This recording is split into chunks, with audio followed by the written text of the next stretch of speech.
Good morning, friends. And I'm Nandita Sidia, going to start with chapter 2, Sankhya Yoga, the yoga of analytical knowledge. In this chapter, Arjun reiterates to Sri Krishna that he is unable to cope up with his current situation, where he has to kill his elders and teachers. He refuses to take part in such a battle and requests Sri Krishna to be his spiritual teacher and guide him on the proper path of action. Then the Supreme Lord starts imparting divine knowledge to Arjun. He begins with the immortal nature of the soul, which is eternal and imperishable. Death only destroys the physical body, but the soul continues its journey. Just as a person discards his old clothes and adorns new one, the soul keeps changing bodies from one lifetime to another. The Lord then reminds Arjun that his social responsibility as a warrior is to fight for upholding righteousness. He explains that performing one's social duty is a virtuous act that can take him to the celestial abodes, while dereliction only leads to infamy and humiliation. At first, Sri Krishna tries to motivate Arjun at a mundane level. Then he moves deeper and starts explaining to Arjun the science of work. He asks Arjun to perform his deeds without any attachment of their fruits. This science of working without desire of rewards is called the yoga of the intellect and bodhi yoga. He further advises that the intellect should be used to control the desire for rewards from work. By working with such intent, the bondage-creating karmas get transformed into bondage-breaking karmas, and a state beyond sorrows can be attained. Arjun is curious. Arjun is curious to know more about those who are situated in divine consciousness. Sri Krishna therefore describes how persons who have attained transcendence are free from attachment, fear, and anger. They are undisturbed and equipoised in every situation, with their senses subdued. They keep their minds away, absorbed in God. He also explains the progression of affliction of the mind, such as greed, anger, lust, etc., and advises how these can be overcome. Bhagavad Gita 2.1, where Sanjay said, seeing Arjun overwhelmed with pity, his mind grief-stricken and his eyes full of tears, Sri Krishna spoke the following words. So here there's a commentary going on. To describe Arjun's feeling, Sanjay uses the word kripaya, meaning pity or compassion. This compassion is of two kinds. One is the divine compassion that God and the saints feel towards the souls in material realm on seeing their suffering in separation to God. The other is the material compassion that we feel upon seeing the bodily distress of others.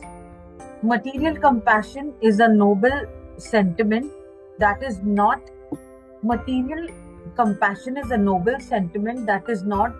preferably directed. It is like being obsessed with the health of the car while the driver sitting within a feast for food. Arjun is experiencing this second kind of sentiment. He is overwhelmed with material pity towards his enemies gathered for battle. The fact that Arjun is overcome by grief and despair shows that he is himself in dire need of compassion. Therefore, the idea of his being merciful upon others is meaningless. In this verse, Sri Krishna is addressed as uh, Madhusudan. He had slayed the demon Madhu and hence gotten the name Madhusudan, or slayer of the Madhu demon. Here, he is about to slay the demon of doubt that has arisen in Arjun's mind and is preventing him from discharging his duty. Now we go to Bhagavad Gita 2.2, where the Supreme Lord said, "My dear Arjun, how has this delusion overcome you in this hour of praying? It is not befitting an honorable person. It leads not to the higher abodes, but to disgrace." So now the commentary goes on, and the word Arya in our sacred books does not refer to any race or ethnic group. The Manu Samriti defines an Aryan as a highly evolved and cultured person. Aryan connotes goodness, like the term perfect gentleman. The aim of Vedic scripture is to induce humans to become Aryans in all respects. Sri Krishna finds Arjun's present condition in conflict with that idea, and so reprimands him by calling attention to his confusion in how to live up to his state of being under the current situation. The Bhagavad Gita, or Song of God, effectively begins from here because Sri Krishna, who has quiet until now, starts speaking in this verse. The Supreme Lord first begins by including in Aryan a hunger of knowledge. He does this by pointing out that his state of confusion is dishonorable and inappropriate for virtuous persons. He then goes on to remind Arjun of the consequences of delusion, which are pain, infamy, failure in life, and degradation of the soul. Rather than confronting him, Sri Krishna is making Arjun uncomfortable about this current state. We all feel uncomfortable when we are confused because it is not the natural condition of the soul. That feeling of discontentment, if properly channeled, can become a powerful impetus to research for true knowledge. The suitable solution of doubt helps a person acquire a deeper understanding than before. Thus, God sometimes deliberately puts a person in turmoil so that he or she may be forced to search for knowledge to remove the confusion. And when the doubt is finally resolved, the person reaches a higher level of understanding. Now we go to the Bhagavad Gita 2.2, where, "O Parth, it does not benefit you to yield this unmanliness. Give up such petty weakness of heart and arise, O vanquish of enemy." So here we continue with our commentary, where he says, successfully trending the path of enlightenment requires high spirit and morale. One needs to be optimistic, enthusiastic, and energetic to overcome the negativities of the material mind, such as sloth, the rut of habit, ignorance, and attachment. Sri Krishna is a skillful teacher, and thus, having reprimanded Arjun, he now enhances Arjun's internal strength to tackle the situation by encouraging him. By addressing Arjun as the son of Pritha, another name of Kunti, Sri Krishna involves him to remember his mother Kunti. She had worshipped Indra, the chief of the celestial gods, and with his blessings, Arjun was born. Hence, he was endowed with extraordinary might and valor, similar to that of Indra. Shri Krishna is reminding him of this, encouraging him not to yield to this impotence, which does not benefit his illusionary percentage. Illusions, which does not benefit his illusionist parentage. Again, he addresses Arjun as Prantapa and conquers or conquer of enemies, including to him to vanish the indicating to him to vanish the enemy that has arisen within him, namely the desire of dereliction of his dutiful action as a Kshatriya or warrior class prince. Shri Krishna goes to explain that the way he is feeling is neither moral duty or true compassion. Rather, it is lamenting and delusion. It has its roots in weakness of mind. If his behavior was truly based on wisdom and mercy, then he would experience neither confusion nor grief. Now we move on to Bhagavad Gita 2.4, where Arjun said, O Mahasudhan, how can I spot arrows in battle on men like Bhima and Bhishma and Dronacharya, who are worthy of my worship, O destroyer of enemies?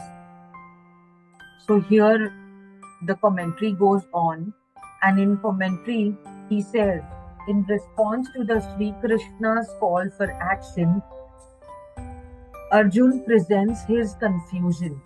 He states that Bhishma and Dronacharya are worthy of his respect and adoration.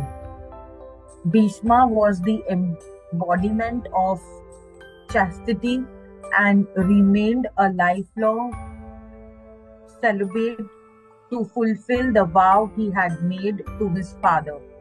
Arjun's military preceptor Dronacharya was a genius in the science of warfare, and it was from him that Arjun mastered the art of archery.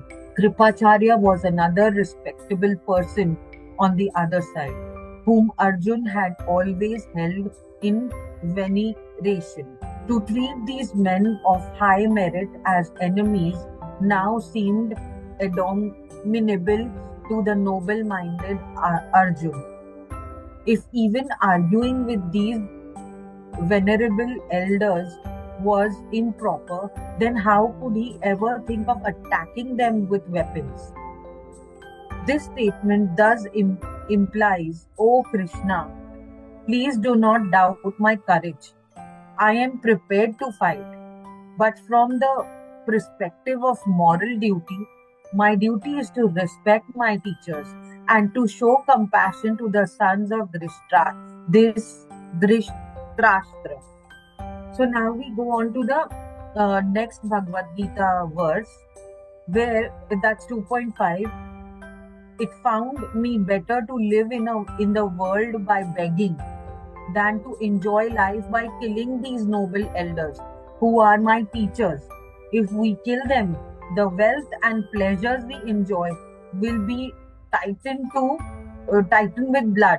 So here the commentary states, it could be argued that Arjun needed to fight and win the kingdom to maintain his livelihood, but Arjun refutes that line of thought here. He says that he would prefer to live by begging than to commit this heinous crime. He further believes that if he does indulged in the heinous act of fighting the war and kills his elders and relatives, his conscience will not allow him to enjoy any of the fruits of this action in this world, such as riches and power. Shakespeare's play Macbeth Shakespeare's play, Macbeth carries a telling example of a person not being able to enjoy even the natural state of sleep due to guilty conscience, let alone enjoy any wealth and power that comes along by immortal conduct. Macbeth was a nobleman of Scotland. Once while travelling, the King of Scotland came to rest the night at his house. Macbeth's wife incited him to murder the king and usurp his throne.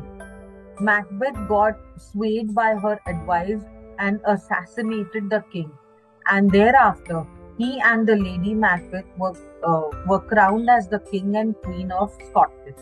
However, for years after that, Macbeth would be found walking in his palace, fully awake at night.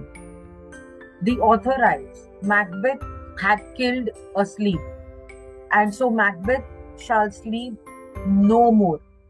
The queen would be found repeatedly washing her hands as if to remove imaginary blood stains.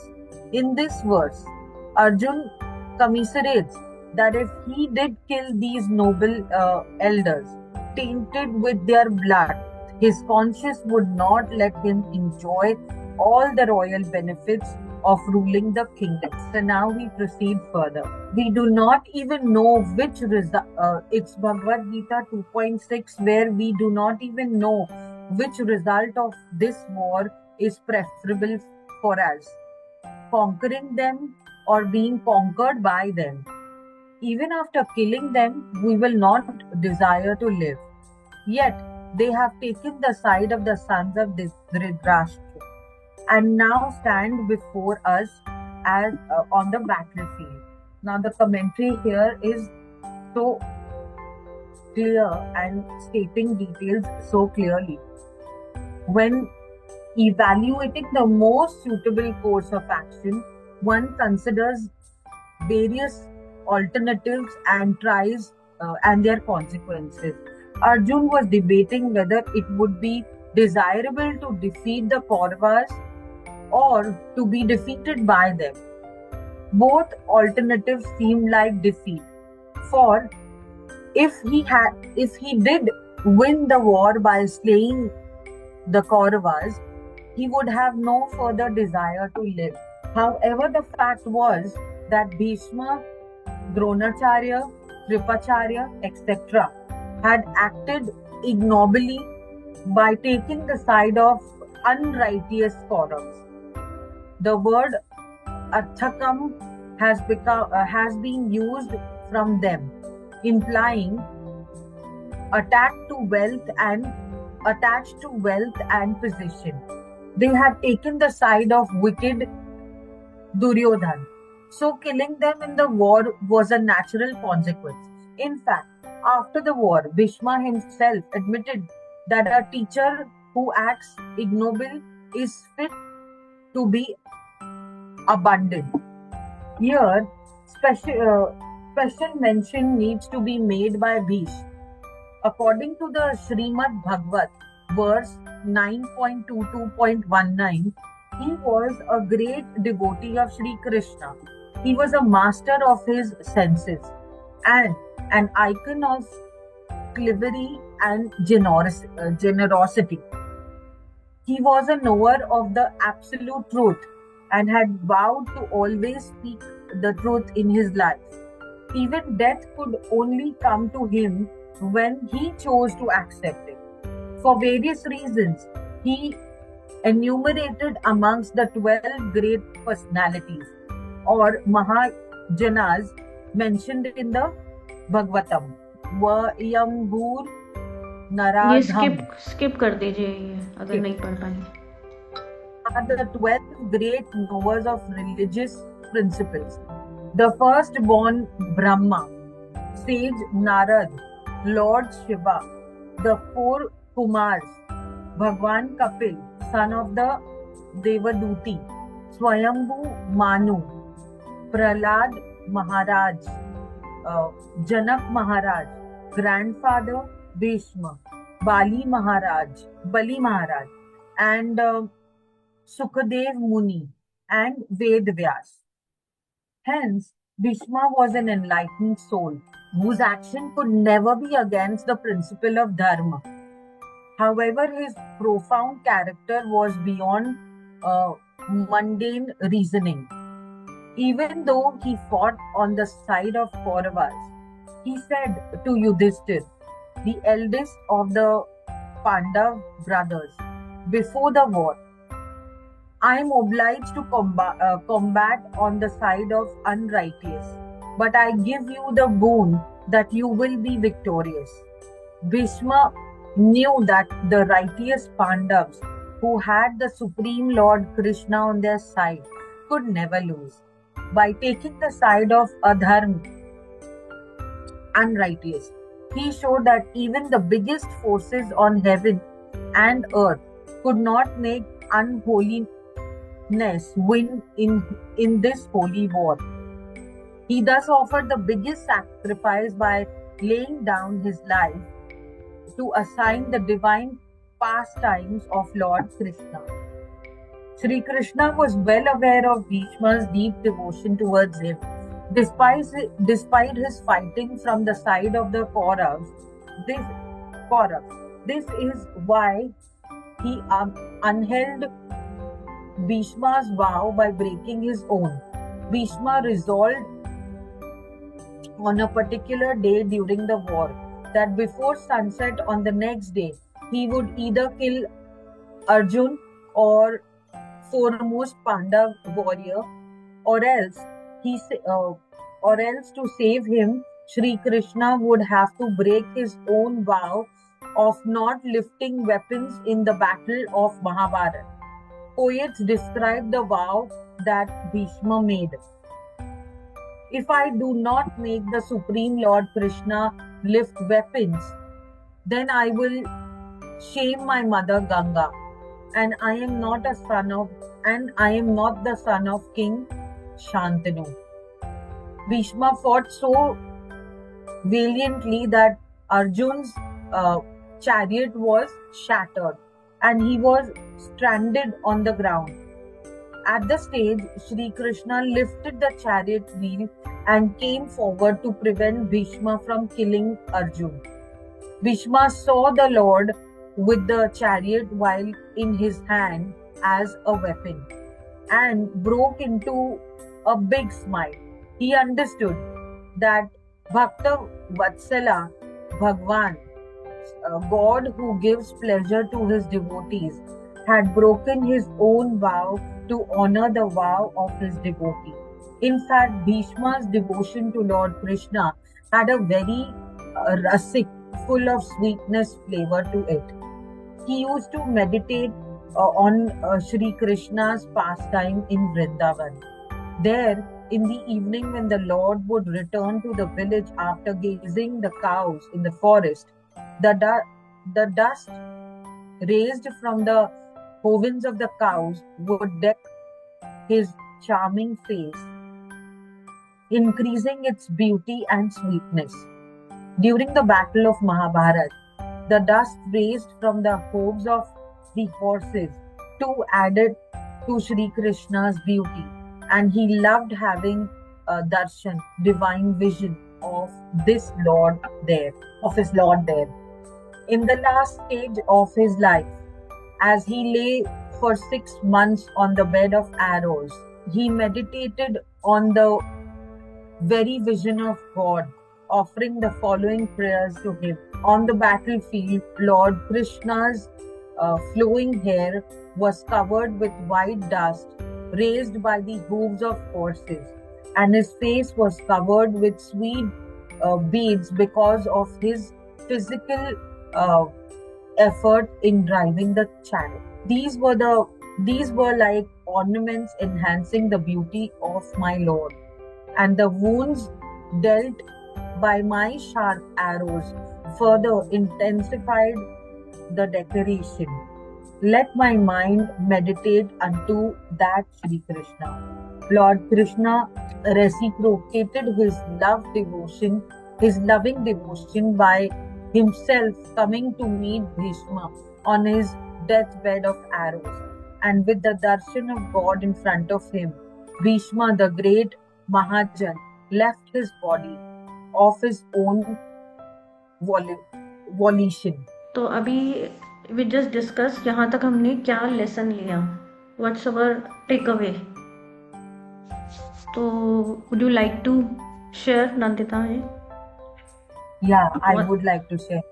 So we are sometimes in two minds कि हम ये करें कि नहीं करें. अगर करेंगे तो ये है और अगर नहीं करेंगे तो ये है. बट जो सही है वो करना चाहिए हमें. और एक्चुअली कुछ सही और गलत होता नहीं, दोनों चीजें करेक्ट होती है. पर एक, जैसे इन्होंने यहाँ पे एक्सप्लेन किया है कि एक मटेरियल तरीके से सही होती है और एक सच में सही होती है. तो आप जिस भी सेक्टर में हो, whether it's your work, whether it's your home, whether it's your sports field, anything that you are in, अगर तुम्हारे को उस टाइम पे तुम्हारा कर्म बोल रहा है कि तुम्हें वो चीज करनी है, उसमें तुम अगर किसी को, तुम्हारे अपोनेंट को तकलीफ दे रहे हो, तो वो एक्चुअली तकलीफ नहीं दे रहे हो. यू आर, तुमको जो करना चाहिए तुम वो कर रहे हो. So that's one thing that I took, because ये मेरे में बहुत है. I am a very emotional person. तो मेरे में कई बार ये चीज हो जाती है कि यार करूं कि नहीं करूं, वो बेचारे का हाथ से ये चीज चले जाए. आई एम इनटू बिजनेस, तो बिजनेस में देखते देखते ये होता है कि नहीं यार, मैं मेरे प्रॉफिट के लिए ऐसा नहीं कर सकती. बट एक्चुअली मेरा तेरा कुछ नहीं है, वो अपनी तरफ से अपना कर रहे हैं, मैं अपनी तरफ से अपना कर रही हूँ. तो जो हमें पाठ दिया गया है हम उसको प्रॉपरली फॉलो कर रहे हैं. फिर उसके बाद यहाँ लास्ट में जो भीष्म पितामह का कहा गया है कि वो इतने अच्छे डिवोटी थे लॉर्ड कृष्णा के, और कृष्णा जी से उनको जो मिला था बून कि भाई आप खुद अपने डेथ को चूज कर सकते हो, you can choose your death and you can decide when you want to die. तो उन्होंने कितना और मैं, अगर वो अपने वेपन्स हाथ में उठाएंगे तभी वो अपना डेथ को चूज करेंगे. तो उन्होंने, I mean he was so selfless. उन्होंने उनको मालूम था कि अगर मैं कुछ ऐसा करूंगा तो झट से कुछ ऐसा एक्शन होगा उनसे, और एक्शन होगा तो I will be able to you know get freedom. So freedom is this, freedom is not कि हम अपने आप को फ्री कर रहे हर चीजों से, पर हाँ हम अपने जितने नॉट्स है, हमारी जितने बंदिशें है, वो एक एक बंदिशें खोलते जाएंगे. तो दैट इज एक्चुअल फ्रीडम. ना कि हम बाहर निकल चुके कहीं और, ना ही हम घर से दूर भाग रहे हैं, अपने सर्कमस्टेंसेस से दूर भाग रहे हैं फ्रीडम ढूंढने के लिए. No, whatever is bonding you somewhere and you are unable to come out of that, try to find a solution for that particular thing and you get freedom. And living here now, you are in freedom. So these two things I took from here till today. I think for all of us, मतलब हम सबके लिए है. मुझे लगता है जिस दिन जो अटेंड कर रहे हो, मुझे लग रहा है यार यही तो चाहिए था आज, यही तो आंसर है आज मेरा. मैं एक सेकंड और ले लूं क्या? जी जी. कल सदगुरु जी को मैं मिल जाके आई, तो वो बॉम्बे में आए हुए थे and happen to go there. तो उन्होंने भी यही चीज समझाई कल. So it is today's requirement. मैंने ना कभी जैसे भगवत गीता और ये सब पढ़ा नहीं है, बट कहीं ना कहीं पता नहीं सबकॉन्शियसली ये इनबिल्ट ये सब चीजें थी. बट अभी जब पढ़ रही हूँ तो लग रहा है यार ये सब चीजें तो, मतलब जैसे हमारे पेरेंट्स हैं या हम और जो लोगों को देख रहे हैं भागवत गीता कर रहे हैं, ये पहले क्यों नहीं बताई थी? ये आफ्टर कमिंग इनटू स्पिरिचुअलिटी और मेडिटेशन वहां क्यों आप कनेक्ट कर पा रहे हैं कि हाँ यार ये तो हमने मेडिटेशन मतलब स्पिरिचुअलिटी में आके ये सब बातें हैं, डिटैचमेंट्स और इस तरीके से सोचना हमने अब कैसे सीखा है, जबकि हमारे ये रिलीजन तो ऑलरेडी यही सिखा रहा है हमें. तो ये मिसिंग कहाँ है? तब हमारे में इतनी मैच्योरिटी नहीं थी कि हम इसको डाइजेस्ट कर सके. तब हम यही सोच, मे बी हम सिर्फ किताब की तरह पढ़ रहे पढ़ रहे हैं लोग भागवत गीता, इतने बड़े बड़े मैं देख रही हूँ इवेंट्स हो रहे हैं, लाइक अब शादी की तरह पूरे पूरे इवेंट्स होते हैं भागवत गीता के, बट वहां फिर हम ले क्या रहे हैं? जो लोग अटेंड करते हैं ना, वो लोग लेते हैं। मतलब मेरे लिए तो इट्स लाइक कि ये बहुत अच्छी चीज है जो भागवत गीता हमें आपने सिखा रही है। आपने अटेंड नहीं किया होगा ना, जैसे कभी किया है कभी? मैंने किया है हाँ। बट ऊपर से। नहीं नहीं, ये होता है जब हमारी फैमिली अगर रिलीजियस होती है ना, ऑलरेडी रिलीजियस अगर आप हो, तो स्पिरिचुअलिटी अपने आप आ जाती है वहां पर। इसीलिए बोलते हैं बच्चों को शुरू से ही रिलीजन के अंदर डाल देना चाहिए। Religion is not a bad thing. हम जिन संस्कारों से जुड़े हुए हैं, अगर हम वो संस्कार अपने बच्चों को देंगे तो स्पिरिचुअलिटी अपने आप आ जाएगी। बट रिलीजन और स्पिरिचुअलिटी इज डिफरेंट थिंग, यह एक अलग ही टॉपिक हो डिफरेंट है, जाएगा। हाँ। डिफरेंट है, लेकिन जो सीढ़ी होती है ना जिस पर आप कदम रखते हो, यस। माँ बाप, बच्चे को माँ बाप चाहिए ही चाहिए। तो एक पहला नर्सरी, जो सीढ़ी इट्स अ नर्सरी वो क्लास, मतलब आपका बेस तो यही है।